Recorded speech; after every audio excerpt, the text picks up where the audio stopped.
So a big picture today, and it's about transfer function. What is transfer function? Transfer function is the image of system's impulse response in the S domain. We know that the system's impulse response is denoted as h of t, and if the input is x of t, then the output yt is simply the convolution of input and system's impulse response. But in the S domain, the convolution becomes simply a multiplication. So your y of s equals to x of s times h of s, and this image is what we are calling as transfer function by definition. So another definition of system's transfer function is it's simply the ratio of your output Laplace transform and input Laplace transform. Alright, so we are going to find out system's transfer function first of all, and then if you do inverse Laplace transform, you can come on to your impulse response, which we are not doing in this video. We'll just find out h of s. So firstly, there can be one single system where we are asked to find out our system's transfer function. So there can be two sort of question. In first sort of question, it can be given your system's input and output relationship in differential equation, and secondly, it can be given your for this particular input the output is the such, and then find out your system's transfer function. For a single system, there can be this sort of two kind of questions. Let's try to solve them. All right. So we're going to again for solving this problem to find out our transfer function from differential equation, we're going to propose a Laplace transform. We're going to propose that for y of t, the Laplace transform is y of s, and for x of t, the Laplace transform of is x of s. Then the Laplace transform of the whole equation is going to be 2s square y of s plus 3s y of s plus 4y of s equals to 2x s x of s minus x of s. So we take y of s common from here on, 2s square plus 3s plus 4, and x of s common from here, so this is simply twice s minus 1. Then ys over xs, we take xs in this side and we take this fraction on the denominator, so this is simply h of s is going to be twice s minus 1 divided by twice s square plus thrice s plus 4. If someone asks you to find out the impulse response, you need to do the inverse Laplace transform of this S domain picture. So that's our first task, that system's differential equation was given and we first found out our h of s, and now our input and output is given for some particular system, and we want to find out that system's transfer function. So what is the S domain picture of this input? It's going to be simply 1 over s by 2, and what is the S domain picture of our output? It's going to be 1 over s plus 1 minus 3 1 over s plus 2. So what is h of s? We know h of s is simply the ratio of output Laplace transform and input Laplace transform, so that means it's going to be 1 by s plus 1 minus 3 by s plus 2, and then 1 over 1 by s plus 2, or in other words simply multiply by s plus 2. So we are going to take the s plus 2 in the numerator. S plus 2 becomes 1, so simply 1. If we try to long division this according to our rule, try to find out the denominator in the numerator, then we come up with this sort of terms. It's simply 1 minus 3 is going to be minus 2 plus 1 by s plus 1. So for our second sort of question, our system response could be found out easily again by doing the Laplace transform of our input and output and then doing their ratios. Alright, so we've learned how to find out the transfer function of only one system, single system. Now it can be possible that there are a lot of systems arranged, there are a lot of small systems arranged in our total big system, and we want to find out that our total system's transfer function. So there are basic three sort of systems which can be possible. One is series, parallel, and feedback, that occurs almost everywhere. So series system, so that means two systems are in series. One, if you give input, then the input directly goes through both the system and becomes output. So let's convert the x and try to say that the S domain picture of this x of t is going to be capital X of s. then what we get after going through the first system, we get x times h1, and what we get after going through the second system, we get x times h1 times h2, as multiplication is commutative, so it's going to be x h1 h2, and this is our y, right? So what is y over x, or our total systems transfer function? It's simply the multiplication of two systems.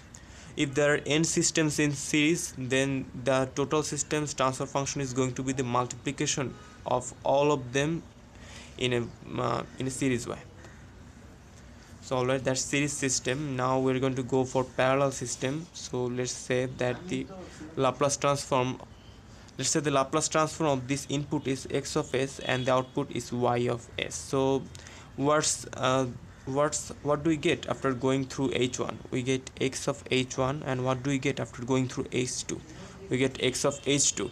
They both add up and make y of s, so y is going to be x of h1 plus x of h2. If we take x common, is going to be h1 plus x h1 plus h2. So our total systems transfer function is going to be simply the addition. So when the systems are parallel, if n systems are in parallel, their transfer functions gets added and build up the total systems transfer function. Now we are going to understand what's the total systems transfer function of a feedback system. For a feedback system, all right. So let's assume that the system that the input here is e of s. The ultimate input is obviously x of s. Then the output y of s is simply e times h1, right? Because e goes through h1 and makes the output. But what is e? E is simply x minus y of h2, right? This is x and this is y of h2 times h1. So it becomes x of h1 minus y of h1 h2 is equals to y. If we take the y terms on the left hand side, it's going to become y1 plus h1 h2 is equals to x of h1. So y equals to x h1 divided by h1 h2 1 plus h1 h2.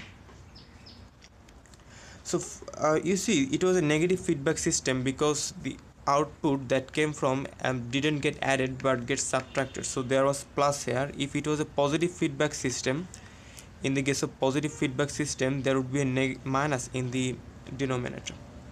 Alright, so these are basic three systems that occur in our general life. So right now we have a complex system in which there is hidden the basic three systems that we have learned: basic, series, parallel, and feedback systems. So, and we are asked to find out the ultimate transfer function of the total system. Alright, so you need to first try to see whether your basic three, series or parallel or feedback system, is present in your total system. And yes, it is present. This portion is a feedback system, and so you can find out the transfer function of this portion very easily. Let's call it h1 of s. It's going to be, as it is negative feedback, so it's going to be s by s plus 3 divided by 1 minus, there is going to be minus s by s plus 3 times 10 by s plus 10. So it's going to be s plus 10 s square plus as it's a negative feedback system, there is going to be plus here, s square plus 23s plus 30. That's what you would get if you multiply it and simplify it. Now this total system has been simplified. When we have found out, we can replace it simply by x of s going through our h1 of s, and then it goes through 1 by s plus 4, and then it becomes y of s. Now what is this? This is a series system right now. So what is the ultimate transfer function in series system? The ultimate transfer function is simply the multiplication of both of them. So ultimate transfer function is going to be s by 10 s square plus 23s plus 13 times 1 by s plus 4. This is your system's ultimate transfer function. Now another case is possible where there is no parallel, series or feedback system hidden in your system. in your total system, and it's a very root system, cruel system, which has no pattern. So how you want to solve this, find out the transfer function then? Alright, the working rule is that whenever you see a feedback, you try to give that node a name. Alright, first of all, give the input output Laplace transform a name, and the feedback node you give also another name. Let's call it z of s. Alright, if this is z of s, what is this? This is going to be simply z of s divided by this transfer function, because when you go forward you multiply and when you go backward you divide, so it's going to be s divided by s plus 3. And what's going to be this node? It's going to be again division by this, as it is 1 by s plus 2, so it's going to be a multiplication by s by 2 over s. Alright, now we try to equate our left hand side and right hand side on this adder. So we can say that x of s minus z of s is equals to z of s, s plus 3, s plus 2 over s. So what is z of s? If we try to take a common, 1 by s square plus 5s plus 6 over s equals to x of s. If we try to simplify it, it's going to be s square plus 6s plus 6 equal to x of s. Then z of s in terms of x's is going to be z of s equals to x of s divided by s square plus 6s plus 6. So far so good. Once you find out your z of s, that means the node in which you took the feedback, ultimate feedback, next of all you should try to see which node goes onto your output. The node that goes onto your output is z of s, and this node, give this a name also, p of s. So what's going to be p of s?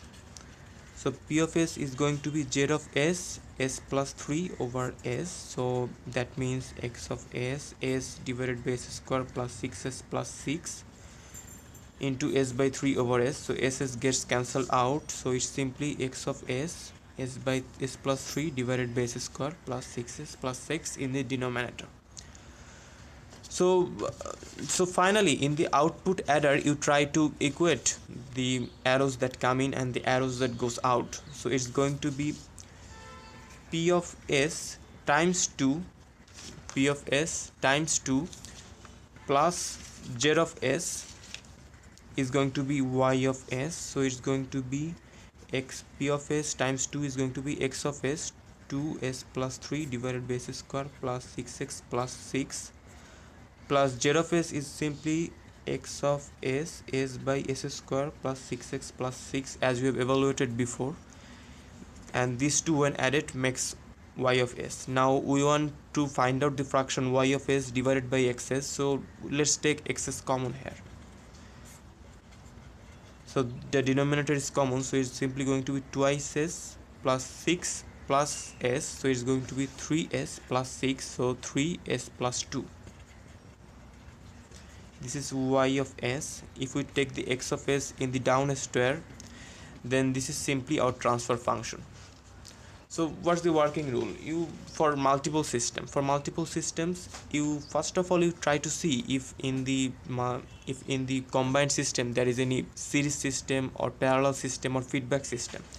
If there is no feedback system, it's a very random system, then you try to give a name to the node that goes into the feedback, and then ultimately come to the adder and equate the arrows that come in and goes out, and then you try to see which node goes to the output, give them name, evaluate them, and then you come to the output adder and equate the arrows that come in and goes out, and you find out your ultimate transfer function.